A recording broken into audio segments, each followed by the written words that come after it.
I'm going to tell you guys something really cool. How to spot insider trading.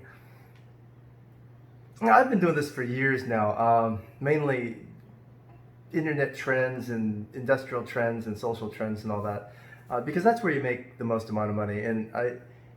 You know what I love more than starting a business or running a business? Trading stocks.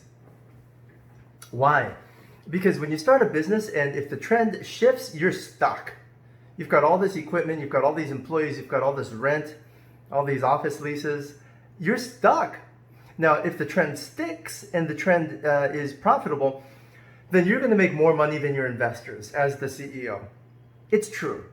But why not pursue 20 different trends at the same time that you can cut your losses from real quick and reallocate to trends that are going to explode? You're much better off being a smart trader than you are the CEO of just one company that may or may not survive. In fact, most companies have a 1 in 200 chance of surviving 2 years,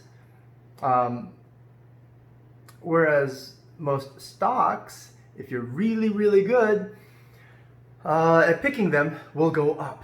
So I'd rather have a little less profit on a lot of different companies than all the profit from just one company. So how to trade then? If trading is so awesome and better than being a CEO, your own fund manager, how do you trade? This is the really cool part. Everybody knows that the only way you really make money is through getting some alpha. In other words, borderline maybe not illegal or gray line insider trading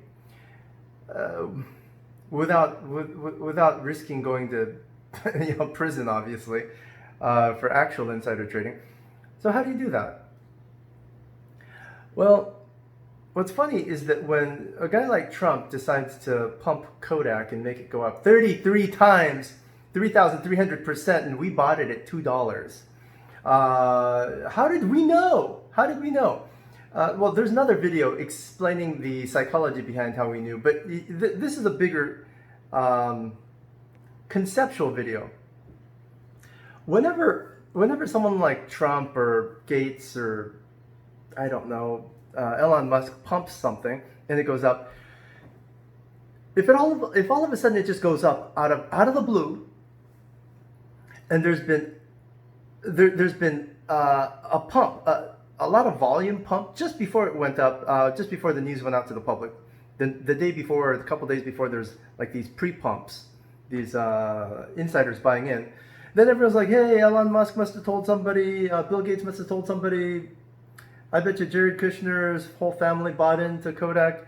All this stuff goes around. So what these guys do, what these power players, real influencers do, is they throw hints out into the market. They throw hints out to where their legal team can say, no, he already talked about the difficulty of producing hydrochloroquine in America. And he already talked about having meetings with CEOs of pharmaceutical companies that they didn't attend, that they rejected the meeting invitation. So it was obvious that what he was going to do, and he already announced a year ago. You had a whole year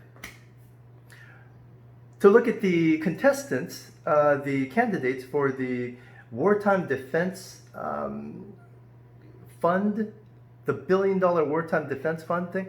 And who are the candidates? Kodak. Kodak used to be a chemical company.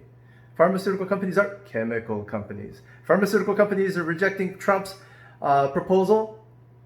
Kodak. So he's going to throw a ton of bait out there, a ton of clues out there so that his legal defense team can say, no, we told everybody. So whoever it was that bought Kodak the day before Kodak exploded, all they had to do is be smart and just listen and pick up the crumbs. What I'm telling you is that there are always pre-crumbs. Pre-crumb. Anyway, I haven't slept in about 7 days now.